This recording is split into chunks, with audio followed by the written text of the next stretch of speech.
মিজান ফাল্লা কিয়ামতের দিবসে নবী বলেন সুবহানাল্লাহি ওয়াল হামদুলিল্লাহি তামলাআনে আও তামলাউ মা বাইনাস সামাওয়াতি ওয়াল আরদি। একটিবার সুবহানাল্লাহ এবং একটিবার আলহামদুলিল্লাহ, দুইটা তাসবিহ পাঠ করার বিনিময়ে আল্লাহ তাআলা বান্দাকে এত বেশি সওয়াব দান করেন। আসমানের নিচে জমিনের উপরে যে বিরাট একটা হালিয়াস্তান আমরা দেখতে পাই, এই হালিয়াস্তান পরিপূর্ণ করে সওয়াব আমলনামায় দান করবেন বলতেছেন নবী মুহাম্মদুর রাসূলুল্লাহ সাল্লাল্লাহু আলাইহি ওয়াসাল্লাম। বড় করে বলুন সুবহানাল্লাহ। সওয়াবের পাল্লাটা পরিপূর্ণ করে দেবেন কিয়ামতের দিবসে। এই সুবহানাল্লাহ এবং আলহামদুলিল্লাহ এই দুইটা তাসবিহ সওয়াব নবী আরেক জায়গায় বলেন, বুখারী শরীফের লাস্ট হাদিস, এমন দুইটা শব্দ আছে কালিমাতান, দুইটা শব্দ তো বুঝেন, আওয়াজ, দুইটা শব্দ আছে কালিমাতান। আমরা মুখ দিয়ে কত হাজার হাজার শব্দ বলি, কথা বলি, ঠিক কিনা বলেন? নবী বলছেন দুইটা কালিমা আছে, দুইটা শব্দ আছে, দুইটা ওয়ার্ড আছে, খাফিফাতান আলাল লিসান, যেটা জিহ্বার মুখে উচ্চারণ করতে বেশি বেশি হালকা। এত বেশি কঠিন কথা বলা, এত বেশি কঠিন নয়, একদম হালকা, জবানে আদায় করতে হালকা। খাফিফাতান আলাল লিসান সাকিলাতান ফিল মিজান, কিন্তু এটা কিয়ামতের দিবসে আমাদের সওয়াব গুনাহ পরিমাপের পাল্লাকে বেশি বেশি ভারী করে দেয়। সুবহানাল্লাহ বলেন। হাবিবাতানির রহমান, দেখেন দুইটা শব্দের গুণ তিনটা বলেছেন, শব্দ দুইটা, গুণ হচ্ছে তিনটা। উচ্চারণ করতে সহজ, মিজানের পাল্লাকে ভারী করে দেবে। যে দুইটা শব্দ আল্লাহর কাছে বেশি প্রিয়, বড় করে বলুন সুবহানাল্লাহ। তো আল্লাহর কাছে যে শব্দ দুইটা প্রিয়, এই আমাদের জবানে উচ্চারণ করতেও হালকা, যেই শব্দ দুইটার সওয়াব দিয়ে আল্লাহ তাআলা মিজানের পাল্লাকে ভারী করবেন, সেই শব্দগুলো আমাদের চেনা জানা দরকার আছে কিনা? আছে। কতটা আছে কিনা? আছে। সেইগুলো আমাদের পাঠ করতে হবে কিনা? হবে। শুধু এমনি মাহফিল আসলাম, চলে গেলাম, তাবরুকের ফুটলা একটা নিয়ে হুজুররা কিছুক্ষণ হাওমাও করলাম, আমরাও চিৎকার করলাম, এগুলো হবে না। এগুলো দিয়ে কোনো কাজ হবে না। কিছু নিয়ে যান এখান থেকে নিয়ে যান। সেই দুইটা শব্দ কি? আমার নবী বলেন সুবহানাল্লাহি ওয়া বিহামদিহি সুবহানাল্লাহিল আযীম। বড় করে বলুন সুবহানাল্লাহ। সুবহানাল্লাহি ওয়া বিহামদিহি সুবহানাল্লাহিল আযীম। এই দুইটা শব্দ আল্লাহর কাছে সবচাইতে বেশি প্রিয়। যেই দুইটা শব্দ তেলাওয়াত করলে কিয়ামতের দিবসে মিজানের পাল্লাকে ভারী করে দেবে। যেই দুইটা শব্দ উচ্চারণ করতে মানুষের জবানের মধ্যে একদম হালকা। বড় করে বলুন সুবহানাল্লাহ। তাইলে আমরা আল্লাহর শুকরিয়া আদায় করব। এইরকম হালকা হালকা কতগুলো শব্দ আছে যেগুলো পাঠ করতে বেশি সময়ের দরকার হয় না এবং বেশি কঠিনও না। এগুলো আমাদের জবান দিয়ে আমরা তেলাওয়াত করে সওয়াবের পরিধিকে বড় করব। আল্লাহ আমাদের সকলকে তৌফিক দান করুন। সবাই বলে আমিন। আর একটু উচ্চ আওয়াজে বলুন আমিন। আমি শুকরিয়া আদায় করছি আশেকানে মাইজভান্ডারি অ্যাসোসিয়েশন রাজাখালী শাখার, যারা অনেক দিন পর্যন্ত কষ্ট ত্যাগ তিতিক্ষা স্বীকার করেন। 1000 2000 1 লাখ 2 লাখ না, কয়েক লক্ষ টাকা খরচ করে আজকের এই মাহফিল আমাদেরকে উপহার দিয়েছেন। যারা কষ্ট করেছে, টাকা দিয়েছে, পয়সা দিয়েছে, আপনারা যারা মাহফিলে এসে মাহফিলের সৌন্দর্য বৃদ্ধি করেছেন, সকলের শুকরিয়া আদায় করছি। সকলকে মোবারকবাদ জানাচ্ছি। আরেকটি বার সকলের শুকরিয়ার্থে মহান রবের আরেকবার শুকরিয়া আদায় করি। সবাই পড়ি আলহামদুলিল্লাহ। ভাইরা আমার, আপনারা আমার আলোচনা প্রতিনিয়ত শুনতেছেন। আমি আজকেও অনেকক্ষণ জুমার মসজিদের মধ্যে জুমার নামাজের আগে আলোচনা করেছি। আমার আলোচনা অতক্ষণ পর্যন্ত যখন মাহফিল সৌন্দর্য হবে এবং আমাদের সম্মানিত আলোচক বৃন্দ যারা দাওয়াত গ্রহণ করেছেন স্টেজে আসবে, আসা পর্যন্ত এরপরে আমাদের নির্ধারিত আমন্ত্রিত উলামায়ে কেরাম যারা আছেন তারা ধারাবাহিকভাবে কোরআন সুন্নাহর আলোকে আলোচনা করবেন। আমি অনুরোধ জানাবো যারা বাইরে আছেন, ঘুরে ফেরে আছেন, সকলেই উযু কালাম করবেন, মাথায় একটা টুপিও দেবেন পারলে থাকলে। কি বলেন? টুপি দিলে ভালো না? এটা একটা সুন্নত রাসূল। হ্যাঁ, সুন্নত রাসূল মাথায় দিয়ে, টুপি মাথায় দিয়ে সুন্দর কাপড় পরিধান করে আতর সেন্ট গোলাপ থাকলে এগুলো দিয়ে আসবেন মাহফিলের সৌন্দর্যের জন্য, মাহফিলের বরকতের জন্য, মাহফিলের রহমত পাওয়ার জন্য। এই কাজগুলো করে সুশৃঙ্খলভাবে মাহফিলে বসেন ইনশাআল্লাহ।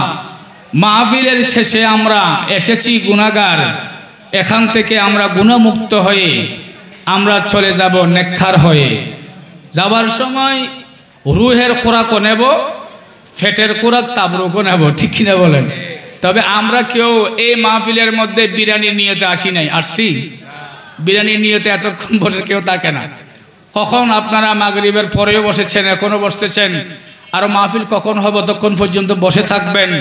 আমার বিশ্বাস কেউ আমরা তাবারুকের জন্য আসি নাই, আমরা এসেছি নবীর প্রেম ভালোবাসা নিয়ে, ঠিক কিনা বলেন? আউলিয়া কেরামের মহব্বত এবং ভালোবাসা নিয়ে আমরা এখানে এসেছি। আল্লাহ আমাদের আসা যাওয়া, আজকের এই মাহফিলের আয়োজন সবগুলো কবুল আর মঞ্জুর করুন, সবাই বলে আমিন। একটু দরুদ শরীফ পড়ে, সালাতুন ইয়া রাসূলুল্লাহ আলাইকুম সালামুন ইয়া হাবিবাল্লাহ। নবী কাঁদেন মদিনায় শুধু উম্মতের মায়ায়, কাঁদেন নবী মদিনায় শুধু উম্মতের মায়ায়, কাঁদেন নবী মদিনায় শুধু উম্মতের মায়ায়। দরুদ পড়ে সবাই নবীকে সালাম জানাই, কাঁদেন নবী মদিনায় শুধু উম্মতের মায়ায়। সালাতুন ইয়া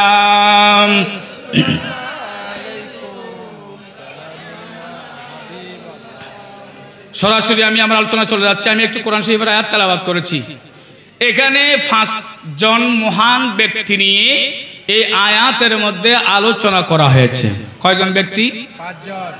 এর মধ্যে একজন হচ্ছে, প্রথমে দেখতেছেন আপনারা কোরআন শরীফের আয়াতের মধ্যে বিসমিল্লাহির রহমানির রহিম। একটা কথা খেয়াল রাখবেন, আমি আপনাদের কাছে বিনীত অনুরোধ জানাচ্ছি, কোরআন তেলাওয়াত হচ্ছে, আপনারা আলোচনা করবেন না, কথাবার্তা বলবেন না। কারণ কোরআন শরীফ যেখানে তেলাওয়াত করা হয় সেখানে কোনো দুনিয়াবি কথাবার্তা বলা যায় না।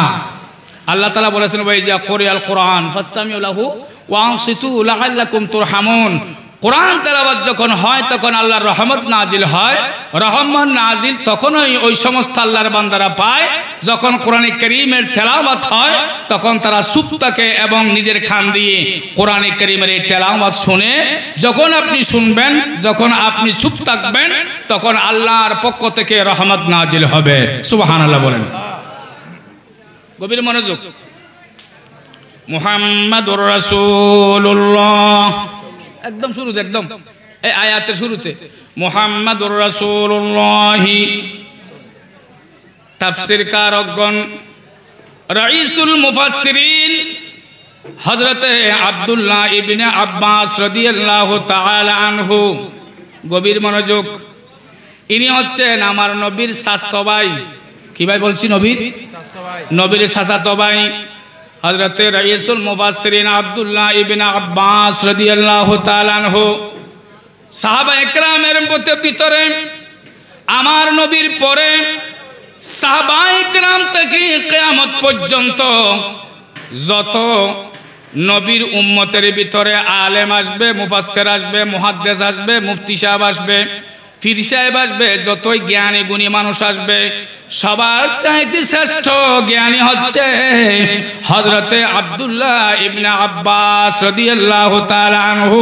কারণ ওনার জন্য আমার নবী আল্লাহর দরবারে দোয়া করেছে।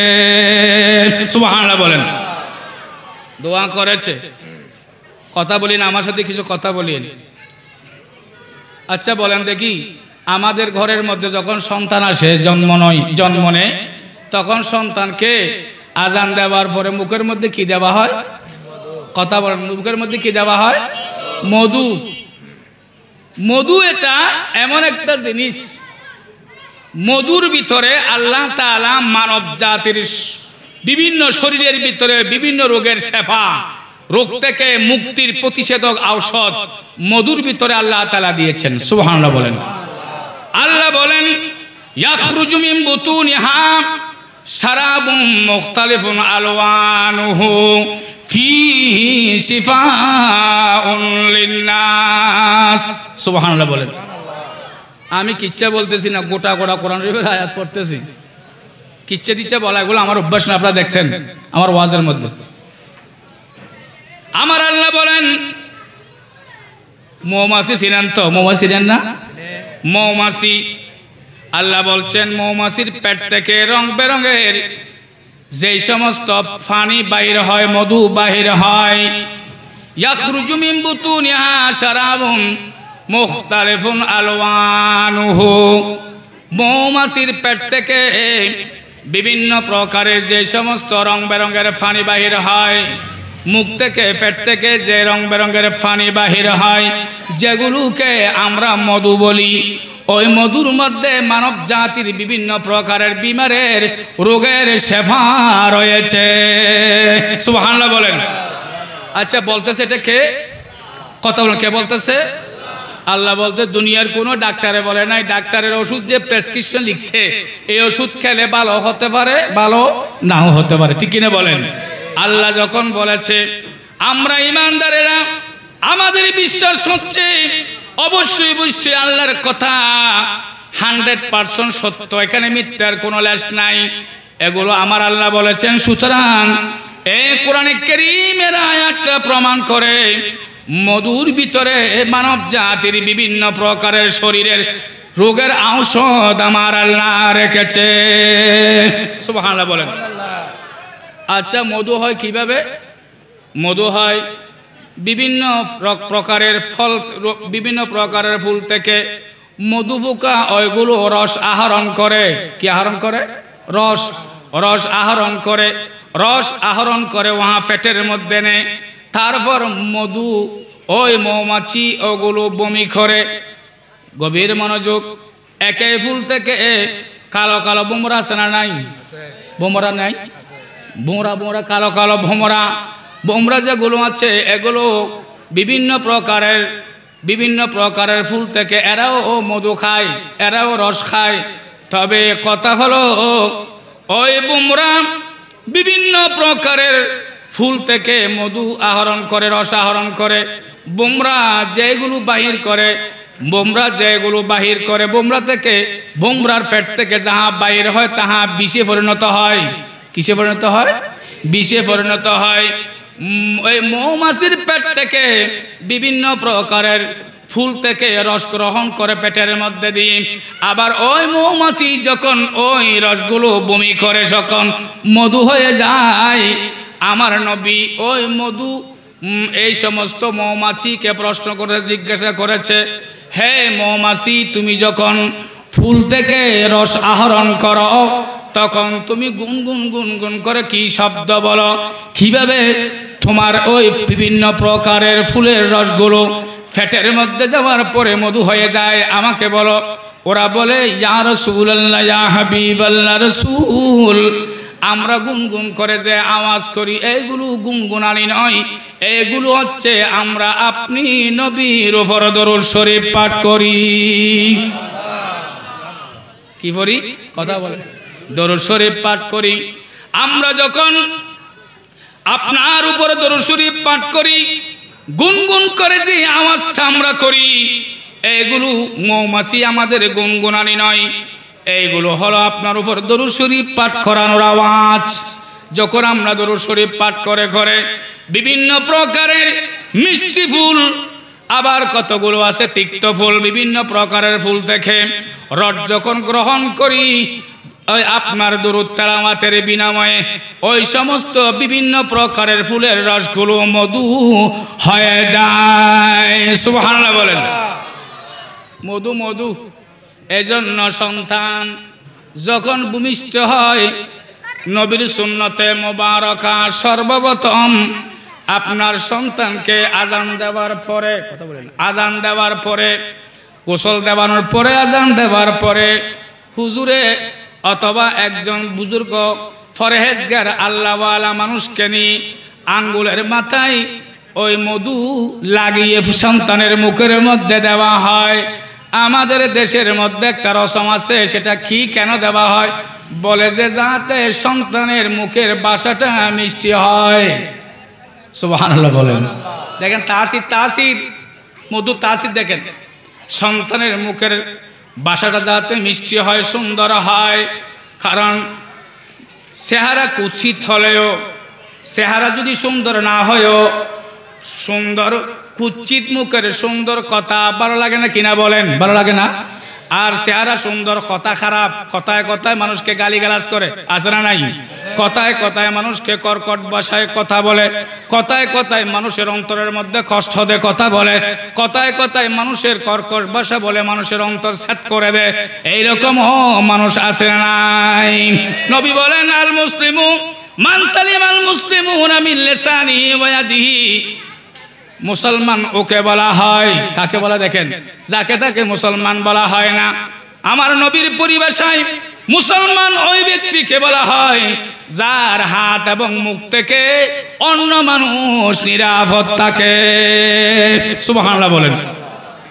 তাহলে আজ থেকে মাহফিল থেকে শিক্ষা নেব, কোন সময় কোন অবস্থায় কোন মানুষকে কর্কট ভাষায় অশ্লীল ভাষায় গালিগালাজ করব না। আমার মুখকে হেফাজত না, আমার মুখকে হেফাজত করব, মুখ দিয়ে কাউকে কষ্ট দেব না, নরম কথা বলে মানুষের অন্তর জয় করার চেষ্টা করব। এটাই হচ্ছে সুন্নাতে রাসূল। বড় করে বলুন সুবহানাল্লাহ। গভীর মনোযোগ। একটা শিক্ষা পাইলাম, মুখ যত্রতত্র ব্যবহার করবেন না। মুখের কারণে মানুষ জাহান্নামী হবে, মুখের কারণে মানুষ জাহান্নামী হবে। এই মুখ দিয়ে চাইলে আপনি জান্নাতি হতে পারেন, এই মুখ দিয়ে চাইলে আপনি জাহান্নামী হতে পারেন। মানুষের অন্তরে আঘাত করো না, কারণ অন্তরের মালিক হচ্ছেন কে? আপনি অন্তরে আঘাত দেন নাই, আল্লাহর ঘরের মধ্যে আপনি আঘাত এনেছেন। গভীর মনোযোগ। মধু দেওয়া হয়। হযরতে আব্দুল্লাহ ইবনে আব্বাস, ওখান থেকে আসছে, হযরতে আব্দুল্লাহ ইবনে আব্বাস রাদিয়াল্লাহু তাআলা আনহু বিশ্বের মধ্যে সর্বশ্রেষ্ঠ কোরআনের মুফাসসির তাফসীর কারক। উনি জন্মগ্রহণ করার পরে স্বাস্থ্য ভাইকে নবীর কোলে দিয়েছে। সুবহানাল্লাহ বলেন। কার কোলে দিয়েছে? কথা বলতে হবে, কার কোলে? নবীর কোলে দিয়েছে। আমার নবীর কোল মোবারক দিয়েছে। আব্দুল্লাহ ইবনে আব্বাস রাদিয়াল্লাহু তাআলা আনহুর মর্যাদা কত দেখেন। দুনিয়াতে আসার সাথে সাথে আব্দুল্লাহ ইবনে আব্বাসকে গোসল করাইয়া আমার নবীর কোল মোবারকে দিয়েছেন। আল্লাহ রাসূল হযরতে আব্দুল্লাহ ইবনে আব্বাস স্বাস্থ্য ভাইকে কোলে নিয়ে চেহারা দেখে মধু খাওয়ায় নাই, বরং আমার নবীর নূরানি তুতু মোবারক, তুতু চিনুন তো সাবরি, তুতু মোবারক হযরতে আব্দুল্লাহ ইবনে আব্বাস রাদিয়াল্লাহু তাআলা আনহুর মুখের ভিতরে ঢুকিয়ে দে। সুবহানাল্লাহ বলেন। কি দিয়ে দেওয়া? সব দিয়ে দে, তুতু। আচ্ছা হনসাই এনে বেকুন আরো হুজুর আমরা বহুত ভালোবাসি, মহব্বত করে দেখতে পারি। আমাদের প্রিয় ইমাম সাহেব এরকম বলছে না, এনে প্রিয় হদ দেরি। আর যদি কই ভাই তুই যারা তুই ভালোবাসো বলে হর আসে পিন হস হাই খাইব, হনা খাইব না, খাইব কেন? যেহেতু তুতো খাওয়াতে এটা ইসলাম হারাম করেছে, ঠিক কিনা বলেন? তুতো খাওয়াটা হারাম করেছে, কিন্তু আমার নবীর তুতু খাওয়া এটা জায়েজ। সুবহানাল্লাহ বলেন। কারণ মানুষের তুতু না ফাক, নবীর তুতু মোবারক ফাক। আমাদের গুলো তুতু, নবীর গুলো তুতু মোবারক। মানুষের পেশাব মানুষে খায় না, হারাম, কিন্তু আমার নবীর পেশাব মোবারক দেখা যায়। সাহাবায়ে কেরামেরা অনেক সাহাবী আছে আমার নবীর পেশাব মোবারক পান করেছে। সুবহানাল্লাহ বলেন। তুতু মোবারক মুখের মধ্যে ঢুকে দিয়ে আমার নবী আল্লাহর কুদরতের দরবারে দুইটা হাত তুলে দিয়েছে। আল্লাহুম্মা আল্লিমুহুল কিতাব ওয়াল হিকমা। সুবহানাল্লাহ বলেন। তুতু মোবারক হযরতে আব্দুল্লাহ ইবনে আব্বাস রাদিয়াল্লাহু তাআলা আনহুর মুখের ভিতরে প্রবেশ করাইয়া দিয়ে আমার নবী আল্লাহর দরবারে নূরানি হাত মুবারক তুলে দোয়া করতেছে, আল্লাহুম্মা ওহে আল্লাহ আল্লিমুহুল কিতাব ওয়াল হিকমা, তুমি আমার এই স্বাস্থ্য ভাই আব্দুল্লাহ ইবনে আব্বাসকে কোরআন এবং জ্ঞান এবং বিজ্ঞানের জ্ঞান দান করুন। বড় করে বলুন সুবহানাল্লাহ। কোরআনের জ্ঞান দান করুন, কোরআন শরীফের জ্ঞান দান করুন। হিকমত মানে বিজ্ঞান, হনা হিকমত মানে কি? বিজ্ঞান। জ্ঞান বিজ্ঞান কোরআনের জ্ঞান আল্লাহ তুমি আমার স্বাস্থ্য ভাই আব্দুল্লাহ ইবনে আব্বাসকে দান করুন। নবীর তুতু মুবারক জবানের ভিতরে মুখের ভিতরে প্রবেশ করে দেওয়ার পরে আমার নবী আল্লাহর দরবারে দোয়া করার কারণে হযরত আব্দুল্লাহ ইবনে আব্বাস রাদিয়াল্লাহু তাআলা আনহু এত বড় জ্ঞানী হয়েছে, এত বিশ্ববিখ্যাত মুফাসসির হয়েছে। আমার নবীর পরে কোরআন কারীমের মুফাসসির ব্যাখ্যাকারী হযরত আব্দুল্লাহ ইবনে আব্বাসের মতো আর কেউ নাই। সুবহানাল্লাহ বলেন। সালাতুন ইয়া রাসূলুল্লাহ আলাইকুম সালামুন ইয়া রাসূলুল্লাহ উনজুর হালানা ইয়া হাবিবাল্লাহ ইসমা ক্বালানা সালাতুন ইয়া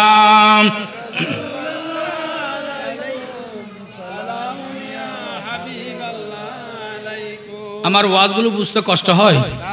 এবার আসি কোরআনে কারীমের এই আয়াতের তাফসীর। আব্দুল্লাহ ইবনে আব্বাস রাদিয়াল্লাহু তাআলা আনহু কি করেছেন দেখেন। মুহাম্মাদুর রাসূলুল্লাহ, মুহাম্মদ সাল্লাল্লাহু আলাইহি ওয়াসাল্লাম হলেন আল্লাহর রাসূল। সুবহানাল্লাহ বলেন।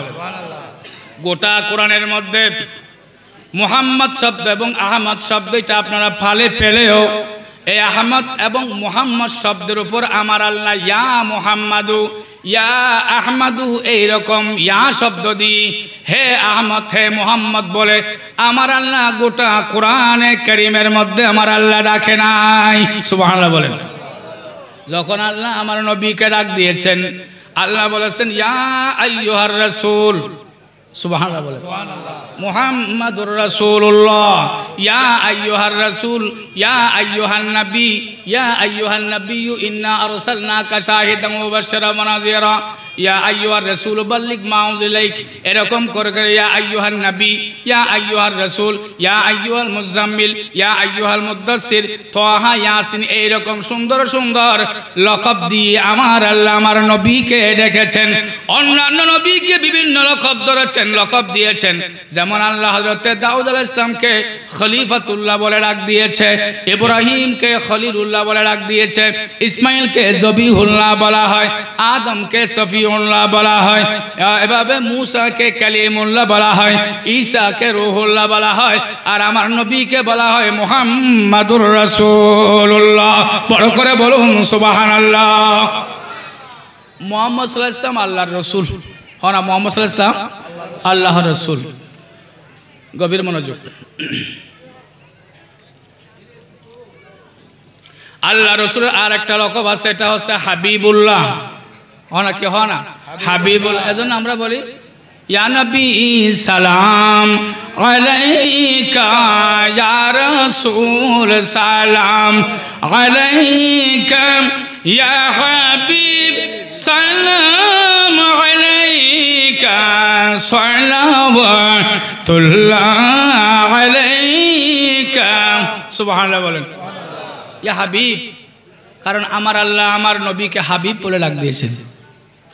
खिताब जिसका हबीब रब है फिर उसका सानी जहां में कब है, जहां में मुस्तफा लक़ब है, अब उससे बढ़कर खिताब क्या है। सुभान अल्लाह बोलें। मैं मस्त हो उस नशा में साकी कि जिसके आगे शराब क्या है, जो तो भी चाहे कि जाम भर दे फिर उसका पीना खराब क्या है। सलातुन या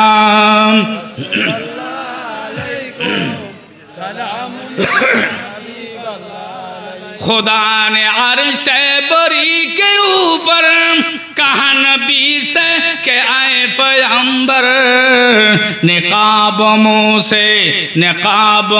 से जरा जुदा कर हमारा तेरा हिजाब क्या है निकाब मुँह से जरा जुदा कर हमारा तेरा हिजाब क्या है मैं मस्त हो उस निशा में साकी के जिसके आगे शराब क्या है जो तो भी चाहे के जाम भर दे फिर उसका पीना खराब क्या है सलातुन आम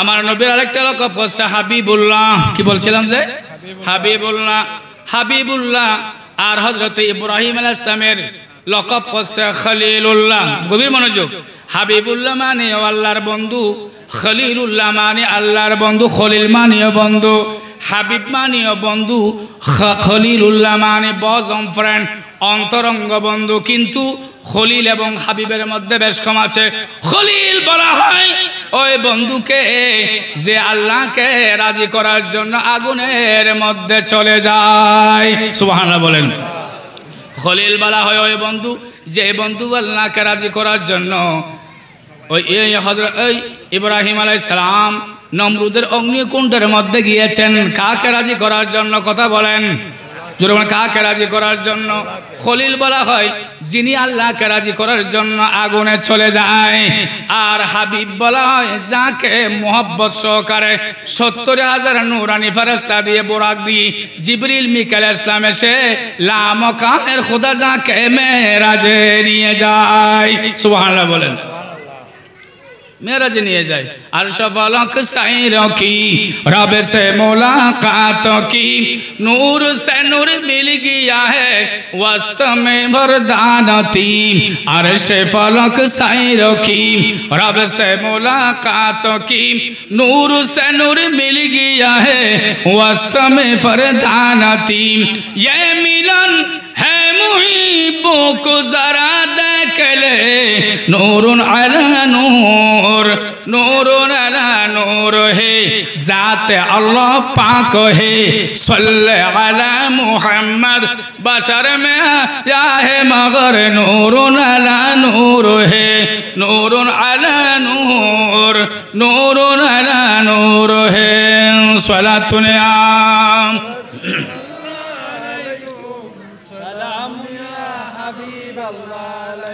गभीर मनोयोग मुहम्मदुर रसूलुल्लाह मुहम्मद सल्लल्लाहु अलैहि वसल्लम अल्लाहर खाना अल्लाहर की रसूल खाना अल्लाहर की मुहम्मद सल्लल्लाहु अलैहि वसल्लम अल्लाहर रसूल আমরা না আজানের মধ্যে বলে আশহাদু আন্না মুহাম্মাদার আজান ননন খানে আশহাদু আন্না মুহাম্মাদার রাসূলুল্লাহ মুহাম্মদ সাল্লাল্লাহু আলাইহি ওয়াসাল্লাম আল্লাহর রাসূল কালেমার মধ্যে আমরা পড়ি লা ইলাহা ইল্লাল্লাহু মুহাম্মাদুর রাসূলুল্লাহ সুবহানাল্লাহ বলেন মুহাম্মদ সাল্লাল্লাহু আলাইহি ওয়াসাল্লাম আল্লাহর রাসূল গভীর মনোযোগ আমার নবীকে যেমন মা ফাতেমাতুজ জাহরার আব্বাজান আমার নবীকে কোনোদিন কোনো সময় মা ফাতেমা আব্বা এদিকে আসেন আব্বু এরকম বলে নাই আমার নবীকে যখন দেখেছেন মা ফাতেমা ডাক দিয়ে বলে ইয়া রাসূলুল্লাহ সুবহানাল্লাহ বলেন সাহাবায়ে কেরাম কোনোদিন আমার নবীর নাম ধরে ডাক দেয় নাই যখন নবীকে ডেকেছে বলেছে ইয়া রাসূলুল্লাহ ইসলামের খলিফা কয়জন কথা বল কয়জন প্রথম খলিফা খলিফাতুর রাসূল সাইয়েদনা হযরত আবু বকর সিদ্দিক রাদিয়াল্লাহু তাআলা আনহু নাম ধরেন না নাম ধরলে গুনাহ মাফ হয়ে যাবে সুবহানাল্লাহ বলেন দ্বিতীয় নম্বর সাহাবী যিনি খলিফা মুসলিম জাহানের খেলাফতের দায়িত্ব যিনি গ্রহণ করেছিল তার নাম হচ্ছে হযরত উমর ইবনুল খাত্তাব রাদিয়াল্লাহু তাআলা আনহু তৃতীয় খলিফা হযরত ওসমান গনি জিন্নুরাইন রাদিয়াল্লাহু তাআলা আনহু চতুর্থ খলিফা উনি হচ্ছেন মাওলায়ে কায়নাত হযরত আলী মুর্তজা রাদিয়াল্লাহু তাআলা আনহু সুবহানাল্লাহ বলেন কয়জন পাইলেন জোরে বলেন কয়জন চারজন খলিফা শিখেন একটু চারজন খলিফা ইসলামের খলিফা চারজন এখানে 4 জনের মধ্যে 2 জন হচ্ছে আমার নবীর শাশুর। শাশুর তো চিনেন, ওর আরে চট্টগ্রাম ভাষা ওর। 2 জন হচ্ছে আমার নবীর শাশুর। একজন হচ্ছে হযরত আবু বকর সিদ্দিক, ওনার কন্যা মায়েশা সিদ্দিকা রাদিয়াল্লাহু তাআলাকে আমার নবী বিবাহ করেছেন। তাহলে বৈবাহিক সূত্রে সিদ্দিক আকবর আমার নবীর শাশুর।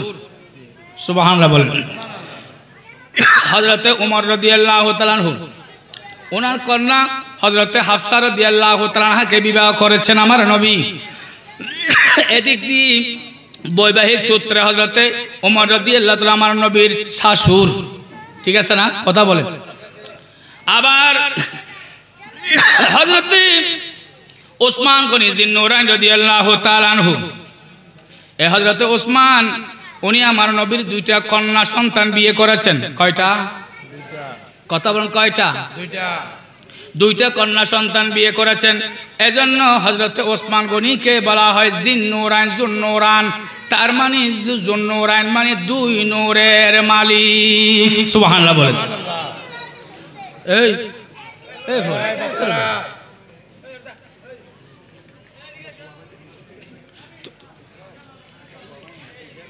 तेरे नस्ले पाक में है बच्चा बच्चा नूर का, तू है आईने नूर तेरा सब गराना नूर का। सलातुन आम।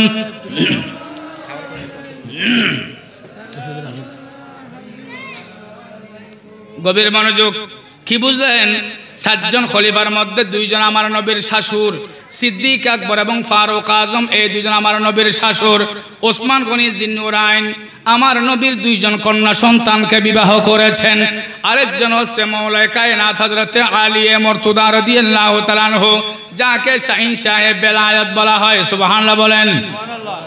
যে হযরত আলীর বেলায়েতের নজরে যদি কোনো আল্লাহর বান্দার উপর না পড়ে, যতক্ষণ পড়বে না ততক্ষণ উনি আল্লাহর ওলি হতে পারে না।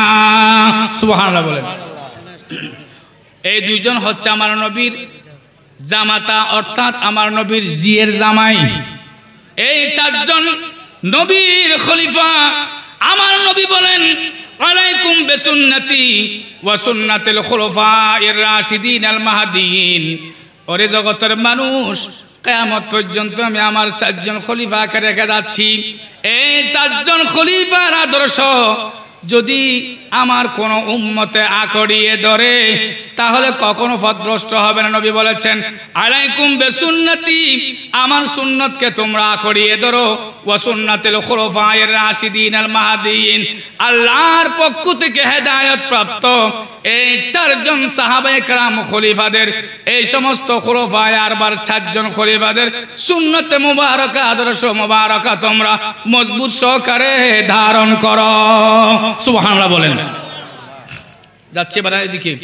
একজনও কোনোদিন সময় হযরত আবু বকর সিদ্দিক, আবু বকর সিদ্দিকের জামাতা হলো, জিয়ের জামাতা হলো আমার নবী, কোনোদিন বলে নাই হে আমার জিয়ের জামাই, এরকম বলে নাই। আমার নবী কি যখন ডাকতে শুরু করেছে বলেছে ইয়া রাসূলুল্লাহ। ফারুক আজম আমার নবী ফারুক আজমের কন্যা বিধি, আমার নবী হচ্ছে ফারুক আজমের জামাতা। ফারুক আজম ইসলামের 2য় খলিফা, উনিও নবীকে ও আমার জামাতা বলে ডাক দেয় নাই। বলেছেন যখন ডাকতে গেছে তখন বলেছে ইয়া রাসূলুল্লাহ। হযরত ওসমান গনি জিন্নুরাইন উনি আমার নবীর জামাতা, আমার শাশুড়ে কথা বলে নাই। যখন ডাকতে বলেছে ইয়া রাসূলুল্লাহ, হযরত আলী রাদিয়াল্লাহু তাআলা আনহু উনিও ডেকেছেন ইয়া রাসূলুল্লাহ। এখান থেকে প্রমাণিত হয় রাসূলুল্লাহ শব্দটা আমার আল্লাহর পক্ষ থেকে দেওয়া লকব। এটা হচ্ছে আমার নবীর একদম সর্বশ্রেষ্ঠ লকব। বড় করে বলুন সুবহানাল্লাহ। আল্লাহ বলেন মুহাম্মাদুর রাসূলুল্লাহ, মুহাম্মদ সাল্লাল্লাহু আলাইহি ওয়াসাল্লাম আল্লাহর রাসূল। সুবহানাল্লাহ বলেন। আমি আর যাচ্ছি না। ওয়াল্লাযীনা মাআহু, রাইসুল মুফাসসিরিন আব্দুল্লাহ ইবনে আব্বাস রাদিয়াল্লাহু তাআলা আনহু, ওয়াল্লাযীনা মাআহু, যিনি যারা আমার নবীর সাথে থাকেন, যারা আমার নবীর সাথে থাকেন, বেশি আমার নবীর সাথে যিনি থেকেছেন, যিনি আমার নবীর সাথে বেশি রয়েছেন উনি হচ্ছেন সাইয়্যিদনা হযরত আবু বকর সিদ্দিক রাদিয়াল্লাহু তাআলা আনহু আফজালুল বশর বা'দাল আম্বিয়া সমস্ত নবীদের পরে সমস্ত মানুষের উপরে যার মাকাম যার মর্যাদা ওনার লকব হচ্ছে কোরআনে কারীমের মাধ্যমে ওয়াল্লাযীনা মাহু যিনি সব সময় আমার নবীর সাথে থাকেন এটার তাফসীর হচ্ছে সাইয়্যিদনা হযরত আবু বকর সিদ্দিক রাদিয়াল্লাহু তাআলা আনহু বড় করে বলুন সুবহানাল্লাহ।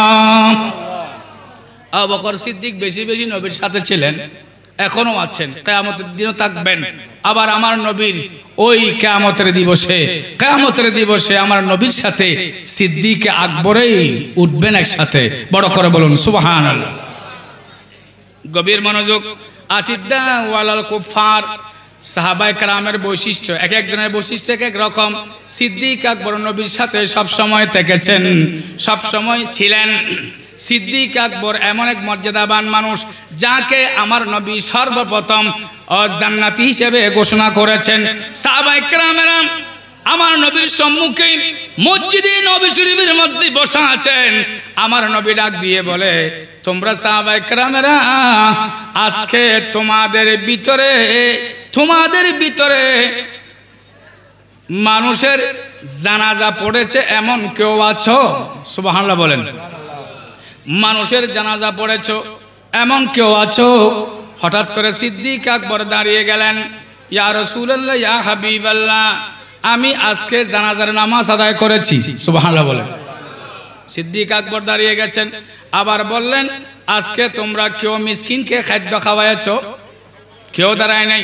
সিদ্দিক আকবর দাঁড়িয়ে গেলেন ইয়া রাসূলুল্লাহ আমি আজকে মিসকিনকে খাদ্য খাওয়াইছি। সুবহানাল্লাহ বলেন। আমার নবী বললেন হে আমার সাহাবায়ে কেরামেরা তোমাদের ভিতরে এমন কেউ আছো যে রোগীকে সেবা করেছো? সুবহানাল্লাহ বলেন। রোগীকে সেবা করেছো, রোগীকে যত্ন করেছো, রোগীকে দেখতে গিয়েছো এমন কেউ আছো? নবী যখন বললেন কারণ কি যেহেতু কোনো ইমানদার মুসলমান যখন আপনার প্রতিবেশী আপনার বন্ধু বান্ধব আত্মীয় স্বজন অসুস্থ হয়ে যায় অসুস্থ ওই মানুষকে যখন আপনি দেখতে যাবেন ঘর থেকে বাইরে হবেন নবী বলেন তুমি ওই মানুষের ঘরের যাওয়া পর্যন্ত তোমার পিছনে পিছনে আমার আল্লাহ ৭০,০০০ ফেরেশতা ফিট করে দেন ওই ঘরের মধ্যে ওই রোগীকে দেখা পর্যন্ত ৭০,০০০ নূরের ফেরেশতারা তোমার জন্য আল্লাহর দরবারে গুনাহ ক্ষমা চায়। সুবহানাল্লাহ বলেন। এজন্য রোগীকে দেখতে যাইয়েন মাঝে মাঝে সুযোগ পাইলে কিছু নাস্তা বানিয়ে লই নিয়ে যাইয়েন সেবা করবেন। হে সাহাবায়ে কেরামেরা তোমাদের ভিতরে রোগীকে সেবা করেছো এমন কেউ আছো? সিদ্দিক আকবর দাঁড়িয়ে গেলেন ইয়া রাসূলুল্লাহ আমি সেবা করেছি আজকে আমি রোগীর সেবা করেছি। এই কথা বলতে না বলতেই আমার নবীর জবান পাক দিয়ে বাহির হয়ে গেল এত গুণাবলী এত বৈশিষ্ট্য এত ভালো আমল যে ব্যক্তির আমল নামার মধ্যে থাকে উনি তো জান্নাতি মানুষ। সুবহানাল্লাহ। সিদ্দিক আকবরকে দেখে আমার নবী ডাক দিয়ে বলে ওরে জগতের মানুষ কেউ যদি জান্নাতি মানুষ দেখতে চাও বলে না জান্নাতি মানুষ দেখতে চাও দুনিয়ার মধ্যে কেউ যদি জান্নাতি মানুষ দেখতে চাও তোমরা সিদ্দিক আকবরকে দেখো বড় করে বলুন সুবহানাল্লাহ। আমার আল্লাহ বলেন ওয়াল্লাযীনা মাহু যিনি নবীর সাথে সাথে থাকেন কোরআনে কারীমের এই আয়াত দ্বারা সিদ্দিক আকবরের দিকে আমার আল্লাহ ইঙ্গিত করেছেন কারণ সিদ্দিক আকবর রাদিয়াল্লাহু তাআলা আনহু সব সময় আমার নবীর সাথে সাথে থাকতেন। সুবহানাল্লাহ বলেন। আশিদ্দা ওয়ালাল কুফার গভীর মনোযোগ দ্বিতীয় স্টেপ মুহাম্মাদুর রাসূল আয়াতের মুহাম্মাদুর রাসূলুল্লাহ ওয়াল্লাযীনা মাহু আশিদ্দা ওয়ালাল কুফার তৃতীয় অংশ মুহাম্মদ রাসূলুল্লাহ এক অংশ ওয়াল্লাযীনা মাহু দ্বিতীয় অংশ এরপরে আশিদ্দা ওয়ালাল কুফার নবীর সাহাবায়ে কেরামেরা এইগুলোর বৈশিষ্ট্য হচ্ছে গুণাবলী হচ্ছে এরা কাফের মুশরিকদের উপর মারাত্মক কঠোর। সুবহানাল্লাহ বলেন। কাফের মুশরিকের সাথে এরা বন্ধুত্ব করে না কাফের মুশরিকদের সাথে, বেঈমানের সাথে, মুনাফিকের সাথে, বেঈমানের সাথে সাহাবায়ে কেরামেরা বন্ধুত্ব করে নাই, কঠোর ছিলেন। কারণ আল্লাহ বলেন লা ইয়াত্তাখিযুল মুমিনুনাল কাফিরিনা আউলিয়া মিন দুনিল মুমিনিন। আল্লাহ বলেন ওহে ঈমানদারেরা, তোমরা ঈমানদার ছাড়া, মুমিন ছাড়া, তোমরা ঈমানদার ছাড়া, মুমিন ছাড়া আর কাউকে বন্ধু বানাইও না। সুবহানাল্লাহ বলেন। কোরআন বলছেন আশিদ্দাউ আলাল কুফার। হযরত উমর রাদিয়াল্লাহু তাআলা আনহু কাফেরের উপর মারাত্মক কঠোর ছিলেন। এটা হচ্ছে হযরত উমরের বৈশিষ্ট্য। কোনোদিন কাফের মুশরিকদের সাথে আতাত করে নাই, কোনোদিন কাফের মুশরিকদের সাথে সুসম্পর্ক করে নাই, কারণ তিনি কাফের মুশরিকদের উপর মারাত্মকভাবে কঠোর ছিলেন। আশিদ্দাউ আলাল কুফার, এটা হচ্ছে হযরত ফারুক আযম ওমর ইবনুল খাত্তাব রাদিয়াল্লাহু তাআলা আনহু এর লকব, এবং এটা দ্বারা হযরত ওমরকে তোমরা ব্রেজে আলোচনা করো, আলোচনা আর কি বাধ্যম করো। আল্লাহুম্মা সাল্লি আলা সাইয়্যিদিনা মুহাম্মাদ নাবিয়ানা মাওলানা মুহাম্মাদ। আল্লাহুম্মা সাল্লি আলা সাইয়্যিদিনা মুহাম্মাদ নাবিয়ানা।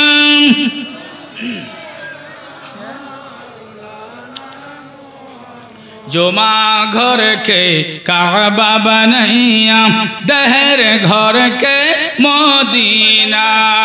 जो माँ घर के काबा बनैया, दहर घर के मदीना। जायनामाज बसे बसे देखिब सोनार मदीना। अल्लाहुम्मा सल्ली आला सय्यिदिना मुहम्मद नबियना।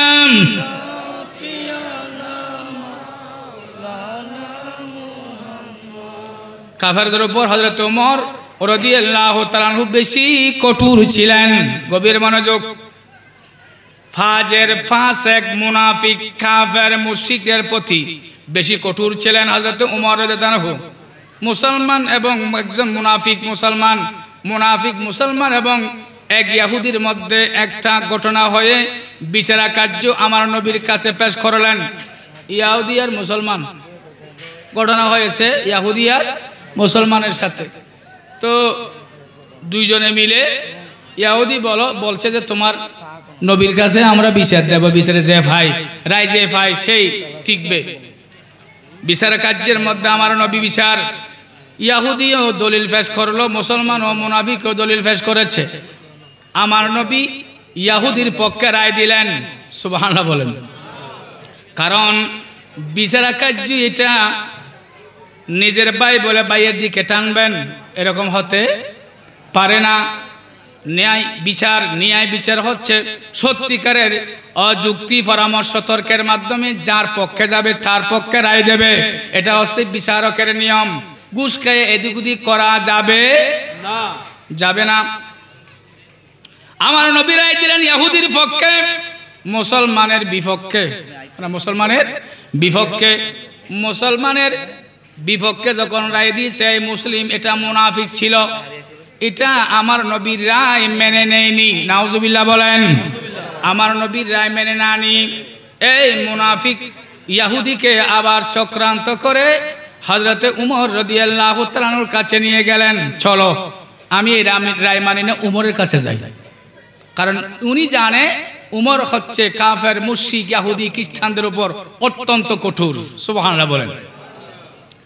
আমার নবী পক্ষ থেকে রায় নেবার পরে রায় যখন মানল না, ওই মুনাফিক মুসলমান চক্রান্ত করে হযরতে উমরের কাছে আবার বিচারটা পেশ করলেন। তো ইহুদি বলে, হুজুর আই ইসলামের খলিফা হযরতে উমর রাদিয়াল্লাহু তাআলা আনহু, বিচার এটা নবী করেছে, আপনাদের নবী করেছে, আমার পক্ষে রায় দিয়েছে। এই মুনাফিক নবীর রায় মানতে রাজি না। নাউজুবিল্লাহ বলেন। তুমি আমার নবীরায় মানো নাই? হয়তো না মানি নাই। কেন? বলে যে এই ইহুদির পক্ষে রায় দিয়েছে। আচ্ছা ঠিক আছে বসো, আমি ফয়সালা করব।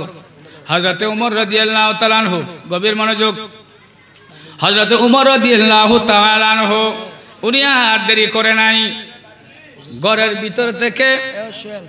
ভিতর থেকে তরবারি একটা এনে, ঘরের ভিতর থেকে তরবারি একটা এনে ওই মুসলমানের গর্দান 2 টুকরা করে দিয়েছে। বড় করে বলুন সুবহানাল্লাহ। ওরা মুসলমানের কি করে ফেলাই? হত্যা করে ফেলাই, মার দিয়ে গর্দান বেড়ায়। গর্দানের উপর অস্ত্র চালাতে দেরি নাই, ওই মুনাফিক মৃত্যুবরণ করলো, মরে গেল, মৃত্যুবরণ করার সাথে সাথে চতুর্দিকে রব উঠে গেল। হযরতে উমর রাদিয়াল্লাহু তাআলা মুসলমান হত্যা করেছে। নারায়ে তাকবীর, নারায়ে রিসালাত, প্রধান মেহমানের আগমন, নারায়ে তাকবীর, নারায়ে রিসালাত, প্রধান মেহমানের আগমন। মারহাবা মারহাবা। আজকের অনুষ্ঠানে সম্মানিত আজকের অনুষ্ঠানে সম্মানিত প্রধান মেহমান, বিশিষ্ট গবেষক ও লেখক, বিশিষ্ট মাইজবান্ডারি লেখক ও গবেষক হযরত মাওলানা সৈয়দ কামাল আজহারী আজকের অনুষ্ঠানের উদ্বোধক হিসেবে উপস্থিত রয়েছেন বিশিষ্ট রাজনীতিবিদ, সমাজসেবক জনাব ফয়জুল্লাহ চৌধুরী বাহাদুর। আমাদের মাঝে এসে উপস্থিত হয়েছেন দূর দূরান্ত থেকে আগত সম্মানিত আশিকে মুস্তাফা সাল্লাল্লাহু আলাইহি ওয়াসাল্লাম ভাইরা। আপনারা যারা এদিক সেদিক ঘোরাফেরা করছেন, মাহফিলের সৌন্দর্য রক্ষার্থে আপনারা নিজ নিজ আসনে বসে পড়ার জন্য সবিনয় অনুরোধ করা যাচ্ছে। সালাতুন ইয়া রাসূলুল্লাহ আলাইকুম, সালামুন ইয়া হাবিবাল্লাহ। আওয়াজ কি বই গিয়ে নেওয়া তারপর কারো দেরি আছে কেন? বড় করে খোনা।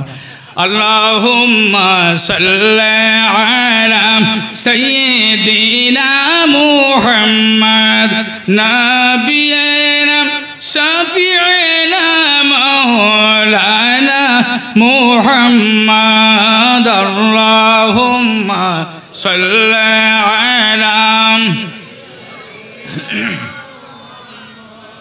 নাবিয়িনা।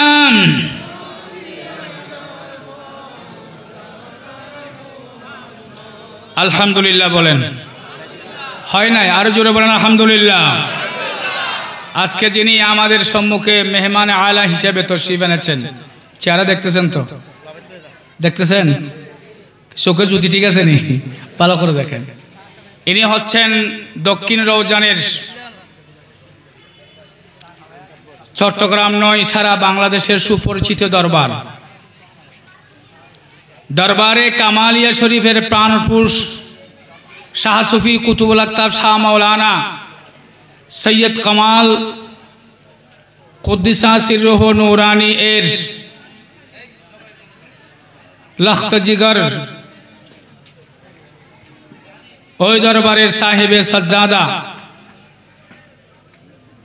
আমার অত্যন্ত ফরম শ্রদ্ধাভাজন স্নেহশীষ যেদিকে বলি হযরতুল আল্লামা জনাবে মৌলানা মাসুম কামাল আজহারি সাহিব কিবলা মুদ্দাজিরুল আলী আমাদের কাছে তশরিফ এনেছেন। সবাই বলি আরেকবার আলহামদুলিল্লাহ। ইনি চট্টগ্রাম 16 শহর জামিয়া আহমদিয়া সুন্নিয়া থেকে লেখাপড়া করে বিশ্বের সর্বশ্রেষ্ঠ ইসলামী বিদ্যাপীঠ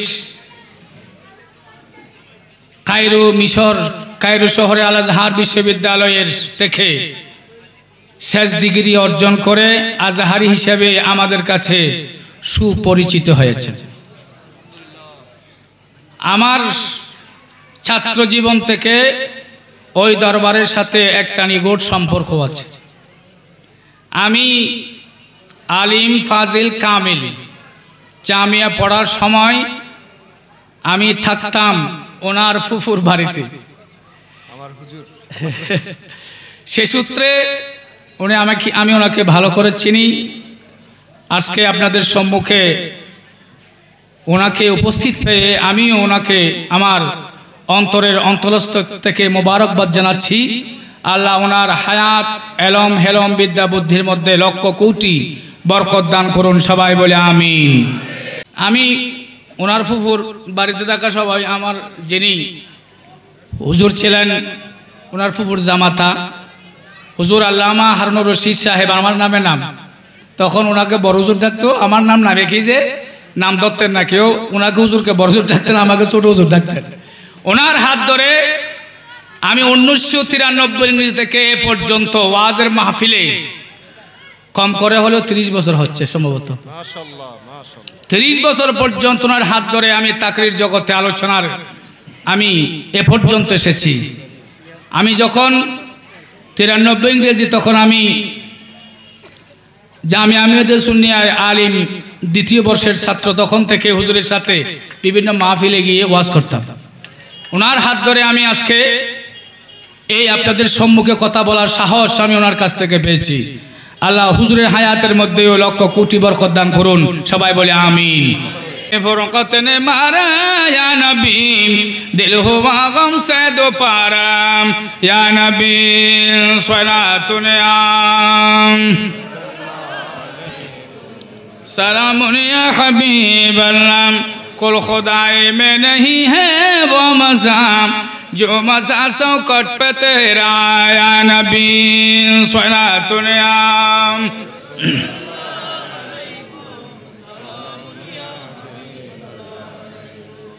আপনারা দেখেছেন আমাদের এই সাক্তায়ের মধ্যে অনেক ট্রাকের পিছনে হযরত আল্লামা সৈয়দ কামাল রহমতুল্লাহ দরবারে কামালিয়া লেখা থাকে, দেখছেন? এই দরবারে কামালিয়ার, ওই দরবারে কামালিয়ার ফুইজাত নেওয়ার জন্য ওই গাড়ির মধ্যে এই নামগুলো লাগানো হয়েছে। সুবহানাল্লাহ বলেন। ওনার দাদার অনেক হাজার হাজার মুরিদ ছিলেন, যেমন মানুষ যেমন মুরিদ ছিলেন, আমি জেনেছি ওনার দাদার অসংখ্য জিন মুরিদও ছিলেন। সুবহানাল্লাহ বলেন। অনেক ঘটনা আছে এগুলো নিয়ে। আমি ওনার জীবনী অনেক পাঠ করেছি এবং ছাত্র জীবনে থাকা অবস্থায় ওনার ওই দরবারের সাথে আমার সম্পর্ক থাকার কারণে আমি অনেক কিছু জানি। যে এমন কি উনি একজন সুবক্তা ছিলেন, কোরআন হাদিসের আলোকে মানুষদেরকে শরীয়ত এবং তরিকতের দিকে আহ্বান করেছেন। সুবহানাল্লাহ বলেন। জ্ঞানী গুণী বড় আলেম ছিলেন। শেরে বাংলার কাদরি রহমতুল্লাহর জামানায় তিনি ওদের সাথে কোরআন হাদিসের আলোচনা করে হাজার হাজার মানুষকে তিনি শরীয়ত এবং তরিকতের পথে এনেছেন। সুবহানাল্লাহ বলেন। আমি শুনেছিলাম ওনার দাদা তাকরীর করতে করতে রাতের বেলায়, আপনারা চিনেন কিনা জানি না, কদলপুরের মধ্যে একটা দরবার আছে, দরবার পাহাড়ের উপরে, হযরতে আশরাফ শাহ রহমতুল্লাহর দরবার। আশরাফ শাহ উনি বলকের প্রেসিডেন্ট ছিলেন। বলকের প্রেসিডেন্ট লাথি মেরে তিনি এই বাংলার জমিনের মধ্যে পাড়ি দিয়েছেন আমার নবীর শরীয়ত এবং তরিকতের খেদমতের জন্য। বড় করে বলুন সুবহানাল্লাহ। ওই দরবারে রাত্রি বেলায় ওয়াজ করে তার একজন মুরিদ নিয়ে, আলেম মুরিদ নিয়ে, দরবারের পাহাড়ের চূড়ার মধ্যে দরবার, এখনো ওই দরবারের মধ্যে হাতি বাঘ ভাল্লুক আসে। সুবহানাল্লাহ বলেন। আমি ওই দরবারের মসজিদে কয়েকবার মাহফিল করেছি। রাতের বেলায় ওখানে এখনো পর্যন্ত বনের বন্য প্রাণী ওখানে আসে, ওই মাজার শরীফকে ঘুরে ফিরে ওখানে থাকেন।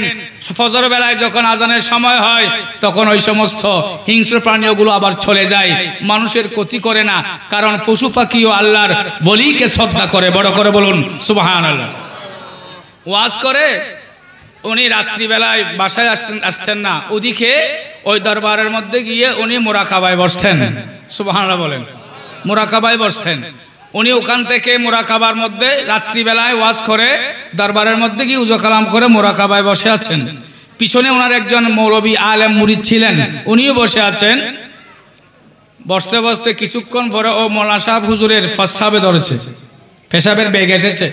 তখন তিনি পেশাব করার জন্য দরবার থেকে যখন বাইর হতে যাচ্ছেন, দেখা গেল দরজার মধ্যে বিরাট একটা বাঘ হা করে বসে আছে। সুবহানাল্লাহ বলেন। উনি বাঘ দেখে প্রস্রাব তো ভিতরে করার উপক্রম হলো। প্রস্রাবের গতিও বেশি, বেগও বেশি, এদিকে বাঘ। হুজুরকে ডেকে বলে যে হুজুর আমার প্রস্রাবে ধরেছে, আমি সহ্য করতে পারছি না, হয়তো এখানে প্রস্রাব করতে হবে, পিছনে বাঘ একটা দরজার মধ্যে হাঁ করে বসে আছে, বাইরে হতে পারছি না, এখন কি করব? হুজুর আল্লামা সৈয়দ কামাল রহমতুল্লাহ কুদ্দুসির নূরানী হাতের ইশারা দিলেন, বাঘকে এরকম করে বাঘ ইশারা দিলেন, বাঘ ইশারা দিতে দেরি নাই, ওই বাঘ চলে গেলেন। বড় করে বলুন সুবহানাল্লাহ। যাদের ইশারায় হিংস্র প্রাণী বাঘ ফেলে মানুষদেরকে খামড়ে মুচড়ে খায়, এই বাঘ পর্যন্ত যাদের ইশারা মানে চিনে, যাকে শ্রদ্ধা করত, তিনি হচ্ছেন হযরত মাওলানা সৈয়দ কামাল রহমতুল্লাহ তাআলা আলাইহি। বড় করে বলুন সুবহানাল্লাহ। ওনার রক্ত জিগর এখানে তশরিফ এনেছেন, সাহেবে সাজ্জাদা নায়েবে সাহেবে সাজ্জাদা তশরিফ এনেছেন। আমি ওনাকে মোবারকবাদ জানাই, আল্লাহ ওনার হায়াতে এলমে বরকত দান করুন, সবাই বলে আমিন। উনি কোরআন সুন্নাহর আলোকে তাকরীর করবেন, আমি আমার আলোচনা দীর্ঘায়িত করছি না, এজন্য যেহেতু আমি মাইক ধরে বসে থাকলে হবে না। আমি আগেই বলেছিলাম আমি হুজুরদের আসা পর্যন্ত আপনাদের সম্মুখে গ্যাপটা আমি পরিপূর্ণ করব, গ্যাপ আমার পরিপূর্ণ হয়ে গেছে মাশাআল্লাহ। মাহফিলের মধ্যে প্যান্ডেলের ভিতরে মানুষের উপস্থিতি সুন্দর হয়েছে, বাকি যারা এখনো এলোমেলোভাবে ঘুরে ফেরা আছেন, আমি অনুরোধ জানাচ্ছি আপনারা সকলে সবান্ধবে আদব সহকারে উজু কালাম করে মাথায় টুপি দিয়ে মসজিদের এই আজকের এই প্যান্ডেলের ভিতরে তশরিফ আনেন, প্যান্ডেলের ভিতরে আপনারা আসেন, মাহফিলের সৌন্দর্য রক্ষা করেন। আল্লাহ আমাদের প্রত্যেককে কবুল করুন, আমাদের আসা যাওয়াকে কবুল করুন, আমাদের জীবনের সমস্ত জীবনের গুনাহ ক্ষমা করে দিন, সবাই বলে আমিন। আমি একটা শুধু আসিদ্দাওয়াল কুফার কাফেরের উপর কঠোর ছিলেন হযরত ওমর রাদিয়াল্লাহু তাআলা আনহু, কাফেরদের সাথে আতাত করেনি। এমনকি আমার নবী বলেছেন, ওমর তুমি যে রাস্তা দিয়ে যাও সেই রাস্তা থেকে শয়তান পালিয়ে যায়, ওই রাস্তা দিয়ে 40 দিন পর্যন্ত শয়তান আসা যাওয়া করে না। বড় করে বলুন সুবহানাল্লাহ। এমন ভাবে শয়তানের ভয় পেতেন। কিতাবের মধ্যে আছে হযরত ওমর রাদিয়াল্লাহু তাআলা আনহুর জামানায় খেলাফত কালে তিনি ছদ্মবেশে তিনি চতুর্দিকে ঘুরতেন, প্রজাদের কন্ডিশন অবস্থা পর্যবেক্ষণ করার জন্য রাতের বেলা বাইরে হতেন, রাস্তা দিয়ে হাঁটতেন। দেখা যায় একজন মদ পানকারী, এরকম আসরা নাই, কিছু মানুষ এরকম মদ পান করে, আমি এদিকে যাচ্ছি না, একজন মদ পানকারী মদের একটা বোতল নিয়ে বোতলের মধ্যে নিয়ে আসতেছেন, মদ খাবে সুযোগিতা মতো, এদিকে রাস্তা দিয়ে আসতেছে, এদিকে হযরত ওমর রাদিয়াল্লাহু আনহু যাচ্ছেন। সামনাসামনি যখন উমরকে দেখলেন, হযরত ওমর রাদিয়াল্লাহু আনহুর বয়ে সে এখন কলিজা কাঁপতে শুরু করলো। এখন আল্লাহ, উমর তো আমাকে এই মদের বোতল যদি হাতে দেখে, আমার সাথে দেখে, উমর তো আমার গর্দান উড়িয়ে দেবে, উমর তো গরম মানুষ। আল্লাহ এখন তিনি মনে মনে আল্লাহর দরবারে তওবা করছেন, আল্লাহ যদি উমরের হাত থেকে তুমি আমাকে রক্ষা করো, তাহলে আর জীবনেও আমি মদের বোতল হাতে নয় মুখে নয়, আমি মদের পাশেও যাব না। বড় করে বলুন সুবহানাল্লাহ। আর উমর তো পাইলে আমার শেষ করে দেবে। এদিক থেকে আসতে রাস্তা দিয়ে হযরত উমরের দিকে যাচ্ছে, হযরত ওমর রাদিয়াল্লাহু আনহুর চক্ষু মুবারক রক্তিম লাল ছিলেন। যাইতে যেতে যখন পাশাপাশি গেলেন, হযরত ওমর রাদিয়াল্লাহু তাআলা আনহু লাল চক্ষু দিয়ে তার দিকে তাকাইয়া বলে, হে আল্লাহর বান্দা, তোমার শরীরের কাপড়ের আস্তিনের ভিতরে এটা কি আছে? হনা ধরা খাইয়ে না, হনা ধরা খাইয়ে না, কি হনা মদর, জোরে বলে মদর, মদের বোতল। এ বলে যে হুজুর আমার শরীরের কাপড়ের আস্তিনের ভিতরে যেটা আছে এটা হচ্ছে দুধের বোতল। কিসের বোতল? কি সত্য বলেছে না মিথ্যা বলেছে? মিথ্যা বলেছে। আর ওইদিকে তিনি আল্লাহর কাছে তওবা করেছে, আল্লাহ যদি উমরের হাত থেকে তুমি আমাকে বাঁচাও, তাহলে আর জীবনে মদ তো হাতে নেব না, মুখে নেব না, মদের পাশেও যাব না। তওবা করে ফেলেছে, সুবহানাল্লাহ বলেন। আচ্ছা ভয় কার? তোর আল্লাহর কথা, উমরের বই কইতে না, আল্লাহর কাছে বই না করে, আল্লাহর কাছে তওবা করছে দে, বই করে যে কারে উমরের তারা করে, উমরের ভয়ে আল্লাহর কাছে তওবা করলেন। উমর জিজ্ঞাসা করলেন, আল্লাহর বান্দা তোমার এই জামার আস্তিনের ভিতরের বোতলটা কিসের? উমর বেসাক্তা উমরের ভয়ে ওই লোকটা বলে দিল, হুজুর এটা মদের বোতল নয়, এটা হচ্ছে দুধের বোতল। সুবহানাল্লাহ বলেন। আমাকে একটু দেখাও, আমাকে একটু দেখাও। তখন তিনি তার জামার তার সেই উপরের মধ্যে জামার আস্তি যেটা ছিল সেটা খুলে বোতলটা হাতে নিয়ে দেখালেন। সত্যিই দেখা যায় সেই মদের বোতল দুধে পরিণত হয়েছে। সুবহানাল্লাহ বলেন। এটা হচ্ছে হযরত ওমর রাদিয়াল্লাহু ভয়, ভয়ে আল্লাহর কাছে তওবা করার কারণে আল্লাহ উমরের হাত থেকে তাকে রক্ষা করার জন্য মদগুলোকে দুধে পরিণত করেছে, পরিবর্তন করে দিয়েছে। সেই ক্ষমতা কার আছে? আশিদ্দাউল কুফার, কাফের ফাসিক ফাজের মুশরিক ইহুদি খ্রিস্টানদের উপর হযরতে ওমর রাদিয়াল্লাহু আনহু অত্যন্ত কঠোর ছিলেন। তাফসীর কারক হযরতে আব্দুল্লাহ ইবনে আব্বাস বলেন আশিদ্দাউ আলাল কুফার দ্বারা হযরতে ওমর রাদিয়াল্লাহু তাআলা ওকে বুঝিয়েছেন। সুবহানাল্লাহ বলেন। রহমাও বাইনাহুম তারাহুম রুকআন সুজদান ইয়াবতাগুনা ফাদলাম মিনাল্লাহি ওয়া রিদওয়ানা সীমাহুম ফি উজুহিম মিন আথারিস সুজুদ। একারে রহমাও বাইনাহুম দ্বারা হযরতে ওসমান গনি জিনুরাইন, বাকি অংশ দ্বারা হযরতে আলী রাদিয়াল্লাহু আনহুকে বোঝানো হয়েছে। আমার নবীর চারজন খলিফার কথা কোরআনে কারীমের এই আয়াতের মধ্যে উল্লেখ করেছেন। নবী বলেছেন আলাইকুম বিসুন্নতি ওয়া সুন্নাতিল খুলাফায়ে রাশিদিন মাহদিন, তোমরা আমি নবীর সুন্নাত কা করে ধরো এবং আমার খুলাফায়ে রাশিদিন তথা সিদ্দিক আকবর ফারুক আজম ওসমান গনি জিন্নুরাইন হযরতে মৌলায়ে কায়নাত আলী মুর্তজার সুন্নতকে তোমরা আঁকড়ে ধরো, আদর্শ বুকে ধারণ করো, তাহলে সঠিক পথ পেয়ে যাবে। বড় করে বলুন সুবহানাল্লাহ। ওদিকে যাচ্ছি না। আল্লাহ আমাদেরকে সাহাবায়ে কেরাম আমার রাসূলের আদর্শ অনুকরণ অনুসরণ করে সোনার মানুষে পরিণত হওয়ার সকলকে তৌফিক দান করুন, আমিন। ওয়া আখিরু দাওয়ানা আনিল হামদুলিল্লাহি রাব্বিল আলামিন। আসসালামু আলাইকুম ওয়া রাহমাতুল্লাহি ওয়া বারাকাতুহু।